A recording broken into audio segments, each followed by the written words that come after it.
Channel. என்னோட சேனலை வந்து நீங்கள் ஃபஸ்ட் டைம் பார்க்குறீங்கன்னா சப்ஸ்கிரைப் பண்ணுங்கள், சப்போர்ட் பண்ணுங்கள், கமெண்ட் பண்ணுங்கள் ஃப்ரெண்ட்ஸ். என்னோட சேனலை வந்து நிறைய பேர் பார்க்குறீங்க, நிறைய பேர் சப்ஸ்கிரைப் பண்ணி வச்சுருக்கீங்க. ஆனால் ஏன்னு தெரில, யாருமே கமெண்ட் பண்ண மாட்டேன்றீங்க. வீடியோ வந்து எப்படி இருக்குது, எதை பற்றி பேசலாம், நான் சில்லற டிப்ஸ்லாம் உங்களுக்கு யூஸ்ஃபுல்லாக இருக்கா, அப்படிலாம் கமெண்ட் பண்ணுங்கள். கமெண்ட் பண்ணால் தான் வீடியோ போடுறதுக்கு வந்து ஒரு மோட்டிவேஷனாக இருக்கும். என்னோடய சேனலுக்கு தொடர்ந்து சப்போர்ட் பண்ணுங்கள், ஃபாலோ பண்ணுங்கள், கமெண்ட் பண்ணுங்கள். என்னோடய சப்ஸ்கிரைபர் எல்லாருக்கும் தேங்க்யூ ஸோ மச். நான் இப்போ வந்து உங்கள்கிட்ட என்னோட டாபிக் பற்றி ஷேர் பண்ண போகிறேன்னா, நமக்கு வந்து தாய்ப்பால் கொடுக்கறதுனால நம்ம வந்து தாய்மார்களுக்கு என்னென்ன நன்மைகள்லாம் இருக்குது, குழந்தைக்கு என்ன நன்மை இருக்குது, தாய்ப்பால் வந்து அதிகமாக சுரக்கிறதுக்கு வந்து நம்ம என்னெல்லாம் சாப்பிட்லாம் அப்படிங்கிறது நான் சொல்ல போகிறேன். ஏன்னா நான் வந்து அப்படிலாம் ஃபாலோ பண்ணியிருக்கேன். 2 குழந்தையும் வளர்க்குறதுக்கு நான் தாய்ப்பால் அதிகமாக இருக்கணும் அப்படின்னு சொல்லிட்டு நான் ரொம்ப வந்து ட்ரை பண்ணிகிட்டே இருப்பேன். ஏதாவது சாப்பிட்டுட்டே இருப்பேன். அதெல்லாம் என்னெல்லாம் சாப்பிட்டேன், இதெல்லாம் சாப்பிட்டா வந்து பால் அதிகமாக இருக்கும் அப்படின்னு சொல்லிட்டு உங்கள்கிட்ட நான் ஷேர் பண்ண போகிறேன். ஃபஸ்ட்டு வந்து தாய்ப்பால் கொடுக்குறது வந்து ரொம்ப ரொம்ப நல்லது. அது வந்து இப்போ இருக்கிற பெண்களுக்கெல்லாம் தெரியறதில்ல. நம்ம வந்து தாய்ப்பால் கொடுத்தா நம்மளோட அழகு கெட்டு போயிருமோ அப்படிங்கிறதுனாலையும், அதுக்கப்புறம் வந்து ரொம்ப எரிச்சல் பட்டு நம்ம ரொம்ப டிஸ்டர்ப் ஆகி நிறைய பேர்லாம் வந்து கொடுக்கவே மாட்டேங்கிறாங்க. நம்ம வந்து தாய்ப்பால் குடிக்கல அப்படின்னா நமக்கு நிறைய நோய்கள் வரதுக்கு சான்சஸ் இருக்குது. ஏன்னா பால் வந்து அந்த நேரத்தில் நமக்கு வந்து ஊறிக்கிட்டே இருக்கும். அதோட ஒரு ஹார்மோன் வந்து நமக்கு வந்து சுரந்துகிட்டே இருக்கும். அப்படிங்கும்போது நம்ம வந்து அந்த பால் உணர்ச்சி தன்மை வந்து நமக்கு அதிகமாகிட்டே இருக்கும். அப்படி ஆகும்போது நம்ம ஃபீட் பண்ணலை அப்படின்னா நம்ம அது உடம்புல எஃபெக்ஷன் ஆகி நம்ம உடலில் வந்து நிறையா வந்து நோய்கள் உண்டாகிறதுக்கு ஒரு காரணமாக இருக்குது. அதுக்கப்புறம் வந்து கொழுப்பு சத்து அதிகமாகி நமக்கு வந்து உடம்பு வெயிட் போடும், நிறைய கலோரிஸ் உடம்புல ஏறும். இந்த மாதிரி பிரச்சனைகளுக்கெல்லாம் தாய்மார்களுக்கு கண்டிப்பாக வரும். நீங்கள் ஃபீட் பண்ணல அப்படின்னா உங்களுக்கு அப்போ வேணால் எதுவுமே தெரியாத மாதிரி இருக்கலாம். ஆனால் ஒரு 2 இயர்ஸ் ஒரு 3 வருஷம் போனதுக்கப்புறம் உங்கள் உடம்புல நிறைய சேஞ்சஸ் இருக்கும். அது கண்டிப்பாக நீங்கள் உணர்வீங்க. என் வீடியோ பார்த்துட்டு இருக்கிறவங்கலாம் கர்ப்பமாக இருக்கீங்க, இல்லை தாய்ப்பால் கொடுத்துட்ருக்கீங்க அப்படின்னா, கொடுக்காமல் இருக்கிறீங்க, நாங்கள் ஃபீட் பண்ணுறோம் அப்படின்னா, நாங்கள் வந்து பாட்டில் பால் கொடுக்குறோம் அப்படிலாம் நீங்கள் பண்ணுறீங்கன்னா அதெல்லாம் ரொம்ப தப்பு. பாட்டில் பால் கொடுக்காதீங்க. தாய்ப்பால் வந்து இல்லை அப்படின்னா நம்ம கொடுத்து தான் ஆகணும். ஆனால் இல்லாமல் போகிறதுக்குமே நம்ம தான் காரணம். அதுக்காக நம்ம என்னெல்லாம் செய்யணும், ஃபஸ்ட்டு நம்ம வந்து பேபி பிறந்தவுடனே கண்டிப்பாக நமக்கு பால் வராது. நம்ம வந்து வச்சு அதுக்கு குழந்தைக்கு பழக்கம் காட்ட தான் அதுக்கு வந்து அந்த இடம், அந்த உணர்ச்சி தன்மை, குழந்தை வந்து வாயை வச்சு சப்ப தான் பால் வந்து ஊற ஆரம்பிக்கும். பால் ஊறுறதுக்கு வந்து ஃபஸ்ட்டு வந்து நம்ம தண்ணி நிறைய குடிக்கணும். தண்ணி தான் நமக்கு பாலாக மாறும். நல்லா 3 நேரம் கரெக்டாக சாப்பிட்ணும், நல்லா பால் குடிக்கணும், நல்லா தண்ணி குடிக்கணும். அதுக்கப்புறம் வந்து தாய்ப்பாலுக்கு வந்து எந்த காய்கறி ஐட்டம், அதாவது நம்ம கர்ப்பமாக இருக்கும்போது எதெல்லாம் சாப்பிட்டோமோ அதே தான், சேம் அப்படியே தான். நல்ல காய்கறிகள், நல்ல வெஜிடபிள்ஸு, முருங்கைக்கீரை, முருங்கைக்காய், இதெல்லாம் தாய்ப்பால் வந்து அதிகமாக சுரக்கும். அதுக்கப்புறம் வந்து நம்ம எப்படி சொல்கிறது, ரொட்டி, இந்த ரஸ்க்கு, பன்னு, அதுக்கப்புறம் வந்து வெள்ளைப்பூண்டு வந்து அதிகமாக நம்ம சேர்க்கணும். வெள்ளைப்பூடு சேர்க்கறதுனால நமக்கு ஏதாவது கேஸ் ப்ராப்ளம் இருந்தால் கூட போயிடும்.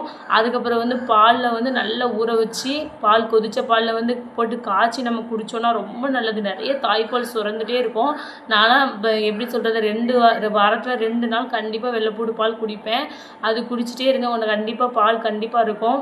அதுக்கப்புறம் வந்து நாட்டுக்கோழி முட்டை, வேறு மருந்து குழம்பு, வேர்க்கடலை, அதுக்கப்புறம் வந்து நம்ம தானியம் ஐட்டம்ஸ், இதெல்லாம் நல்லா சாப்பிடுங்க. நல்லா பால் சுரந்துகிட்டே இருக்கும். தாய்ப்பால் வந்து நமக்கு எப்போல்லாம் கொடுக்க தான் பால் வந்து அதிகமாக இன்க்ரீஸ் ஆகிட்டே இருக்கும். ப்ரீஸ்ட் மில்க் வந்து அப்போ தான் அதிகமாக வந்துகிட்டே இருக்கும். நம்ம கொடுக்காமல் விட்டுட்டோம் அப்படின்னா தாய்ப்பால் வந்து கம்மி ஆயிரும். தொடர்ந்து கொடுத்துட்டே இருங்க. நல்லா தண்ணி குடிங்க, நல்லா பால் குடிங்க. அதுக்கப்புறம் கீரை, பச்சை காய்கறிகள், கீரை, ஃப்ரூட்ஸு, இதெல்லாம் வந்து அதிகமாக எடுத்துக்கோங்க. தானிய பயிர்கள், அதுக்கப்புறம் வெந்தயம், சீரகம், இதெல்லாம் வந்து நம்ம தண்ணிக்குள்ளே நனைய வச்சு கூட நம்ம வந்து அந்த தண்ணியை குடிக்கலாம். அது கூட பால் அதிகமாக இருக்கும். நிறைய விஷயங்கள் இருக்குது பால் அதிகமாக இருக்குது சுரக்கிறதுக்கு. அதுக்கப்புறம் வந்து நல்ல பால் சுறா மீன் வந்து அதிகமாக சாப்பிட்ணும். பால் சுறா, மத்தி மீன் வந்து அதிகமாக சாப்பிட்டாலே பால் இருந்துகிட்டே இருக்கும். எப்போவுமே பால் வந்து சுரந்துகிட்டே இருக்கும். உங்களுக்கு முருங்கைக்கீரை சாப்பிட்டாலும் அதிகமாக பால் சுரக்கும். நானும் இதெல்லாம் ஃபாலோ பண்ணேன், நீங்களும் ஃபாலோ பண்ணுங்கள். ஆனால் சில பேர்லாம் இப்போ என்ன நினைக்கிறாங்கன்னா, தாய்ப்பால் கொடுக்கறதுனால நமக்கு வந்து அழகு கெட்டு போயிடும் அப்படிங்கிறதுனால கொடுக்க மாட்டேங்கிறாங்க. அதுக்கப்புறம் வந்து எப்படி சொல்கிறது, நம்ம வந்து குழந்தைக்கு கொடுக்கறதுக்கு ஒரு எரிச்சல் பட்டு கூட்டத்துலலாம் நம்ம வந்து ஒரு மாதிரி இருக்கும் கொடுக்குறதுக்கு. நான்லாம் வெளியெலாம் போனால் ஒரு மாதிரி தான் இருக்கும், நான் ஃபீல் பண்ணியிருக்கேன் அப்படிலாம்.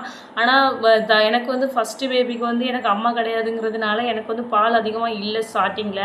அதுக்கப்புறம் போக போக இருந்துச்சு. ஆனாலும் எனக்குமே கொஞ்சம் வெளியெலாம் போகும்போது கொஞ்சம் கொடுக்குறதுக்கு ஒரு மாதிரி தான் இருக்கும். ஆனால் ரொம்ப கட்டாயம் வரும்போது ரொம்ப குழந்தை அழுகுது அப்படின்னா நம்மளால் சமாளிக்க முடியாது. ஏன்னா பாட்டல் பால் வந்து குழந்தைக்கு வந்து பசி தாங்காது. அது மறுபடியும் அழுதுகிட்டே இருக்கும். அதே நேரத்தில் ரொம்ப கஷ்டமான ஃபேமிலி அப்படின்னா அதிகமாக லாக்டோஜன் வாங்கி ஊற்ற முடியாது. ரொம்ப கஷ்டமாக இருக்கும். இதே இது நம்ம அந்த லாக்டோஜன் வாங்குகிற காசுக்கு அந்த லாக்டோஜன் 400 500 இப்போ எவ்வளோன்னு தெரியல. அந்த அமௌண்ட்டை வச்சு நீங்கள் சத்துள்ள ஆகாரம் நீங்கள் சாப்பிட்டீங்கன்னா நீங்களும் ஆரோக்கியமாக இருப்பீங்க, குழந்தையும் ஆரோக்கியமாக இருக்கும். அந்த லாக்டோஜன் கொடுக்குறதுனால குழந்தைக்கு ஒன்றுமே இருக்காது. வேணால் அந்த நேரத்தில் கொஞ்சம் பசி தாங்கின மாதிரி இருக்கும், அவ்வளோதான். மற்றபடி நோ யூஸ்ன்னு தான் நான் சொல்லுவேன்.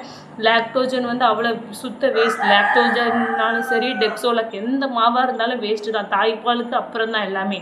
அப்போ நீங்கள் அந்த காசை வந்து அங்கே செலவு பண்ணுறதுக்கு நீங்கள் அதை வந்து நீங்கள் சாப்பிட்டீங்க அந்த காசில் அப்படின்னா உங்கள் மூலமாக உங்கள் குழந்தைக்கு நல்லது நடக்கும். நீங்களும் ஆரோக்கியமாக இருப்பீங்க. ஏன்னா நம்ம அந்த நேரத்தில் கண்டிப்பாக ஆரோக்கியமாக இருக்கணும். நம்மளும் நல்லா சத்தான பொருட்கள் எடுக்க தான்.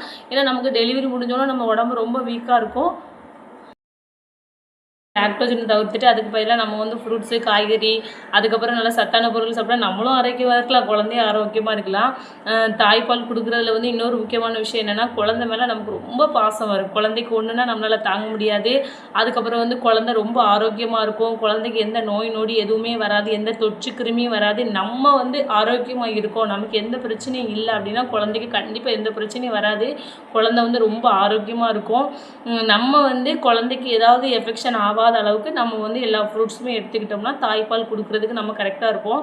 அதுக்கப்புறம் வந்து குழந்தைக்கு தாய்ப்பால் ஃபீட் பண்ணுறீங்க இல்லை பண்ண போகிறீங்க அப்படின்னா சூடோடு சாப்பிடாதீங்க. ஏன்னா சூடோடு நம்ம வந்து சாப்பிட்டோன்னா குழந்தை வந்து கக்கும். அது வந்து எனக்கு பெரியவங்க சொல்லி தந்தாங்க. அதனால எந்த சாப்பாடுமே கொஞ்சம் ஆற வச்சு ஒரு 10 நிமிஷம் கழிச்சுட்டு தான் சாப்பிடணும். ரொம்ப சூடோடு காஃபி குடிக்கிறது இந்த மாதிரிலாம் நம்ம பண்ணோன்னா குழந்தைய வந்து அது பாதிக்கும். அதுக்கப்புறம் வந்து ஃபீட் பண்ணுற தாய்மார்கள் வந்து கண்டிப்பாக வாரத்துக்கு ஒரு நேரம் இல்லை 2 வாரத்துக்கு ஒருக்க கண்டிப்பாக மருந்து குடிக்கணும். ஏன்னா நம்ம நிறைய விஷயங்கள் சாப்பிடுவோம். அது வந்து கேஸ் ஐட்டமாக இருக்கலாம், ஏதாவது ஒரு வாயு வர்ற மாதிரி சாப்பிட்லாம். அது வந்து குழந்தை கடலை, வேர்க்கடலை, வேறு இந்த கிழங்கு ஏதாவது சாப்பிட்டோன்னா வாயு மாதிரி நமக்கு கேஸ்ட்ரபிள் ஆயிரும். அது வந்து குழந்தைக்கு பாதிக்கும். அப்புறம் புளிப்பு வரதுக்கு காரணமாக இருக்குது. இதெல்லாம் வரக்கூடாது அப்படின்னா நம்ம வந்து ஒரு 2 வாரத்துக்கு ஒருக்க இல்லை வாரத்துக்கு ஒருக்க கண்டிப்பாக தாய் மருந்து குடிக்கணும். தாய் குடிச்சிட்டு குழந்தையோட காதில், மூக்கில், வாயில் ஊதுனாலே போதும். அதுக்கு பிறந்த குழந்தைக்கெல்லாம் கொஞ்ச நாள் மருந்து கொடுக்கணும் அவசியமே கிடையாது. ஒரு 6 மாதம் 6 மாதத்துக்கு அப்புறம் மேக்ஸிமம் நம்ம மருந்து கொடுக்கலாம். உரசு மருந்து அப்படிங்கிற ஒரு மருந்து நம்ம கண்டிப்பாக கொடுப்போம். அதுக்கப்புறம் வந்து குழந்தைக்கு தாய்ப்பால் கொடுக்குறதுனால இன்னொரு பெரிய நன்மை என்னென்னா நம்ம வந்து வெளியே எங்கேயாச்சும் போகும்போது வந்து எப்படி சொல்கிறது, இந்த பேக்லலாம் எதுவுமே நம்ம எடுத்துகிட்டு அங்கேயும் அலைய வேண்டாம். குழந்தை ரொம்ப அழுதுகிட்டே இருக்கும். அந்த நேரம்லாம் ரொம்ப கஷ்டமாக இருக்கும். நமக்கு சுடு தண்ணி எடுக்கணும், மாவு எடுக்கணும், கிளாஸ் எடுக்கணும், பால் டப்பாவை கழுவணும். அதுவும் அந்த லாக்டோஜன் மாவு ஆற்றி கொடுப்போம்ல, அது ரொம்ப கன்றாவியாக இருக்கும். அதை திருப்பி கழுவி மறுபடியும் திருப்பி யூஸ் பண்ணும்போது ரொம்ப கஷ்டமாக இருக்கும். இந்த மாதிரி இஷ்யூஸ்லாம் நம்ம தாய்ப்பால் கொடுக்குறதுனால வந்து நம்ம தவிர்த்துடலாம். தாய்ப்பால் கொடுக்குறதுனால பெரிய பெரிய நன்மைகள்லாம் இருக்குது. நான் சொன்ன டிப்ஸ்லாம் உங்களுக்கு பிடிச்சிருந்துச்சுன்னா இந்த வீடியோ லைக் பண்ணுங்கள், ஷேர் பண்ணுங்கள், கமெண்ட் பண்ணுங்கள். அடுத்தடுத்து என்ன வீடியோ பற்றி பேசலாம் அப்படின்னு சொல்லிட்டு எனக்கு கமெண்ட் பண்ணுங்கள் ஃப்ரெண்ட்ஸ். லைஃப்பில் எப்போவுமே சந்தோஷமாக இருங்க. அதுக்கப்புறம் வந்து குழந்தைகளை வந்து நல்லா பாசமாக பார்த்துக்கோங்க, அடிக்காதீங்க. ரொம்ப சேட்டை பண்ணால் வந்து அன்பாக சொல்லி திருத்துங்க. ஏன்னா குழந்தைக்காக தான் நம்மலாம் உயிரோடு வாழ்கிறோம். ரொம்ப சந்தோஷமாக இருங்க, ஹாப்பியாக இருங்க. என் வீடியோ பார்க்குற எல்லாருமே எப்போவும் சந்தோஷமாகவும் ஹாப்பியாகவும் இருக்கணும், ரொம்ப தைரியமாகவும் இருக்கணும். பெண்கள் பார்க்குறீங்கன்னா கண்டிப்பாக தைரியமாக இருக்கணும். ஏன்னா நம்மகிட்ட இருக்கிற தைரியம்தான் நம்ம வாழ்க்கையை அடுத்த கட்டத்தை நோக்கி நம்மளை கொண்டு போவோம். அதனால் எப்போவும் எல்லோரும் தைரியமாக இருங்க, சந்தோஷமாக இருங்க, ஹாப்பியாக இருங்க. Thank you friends.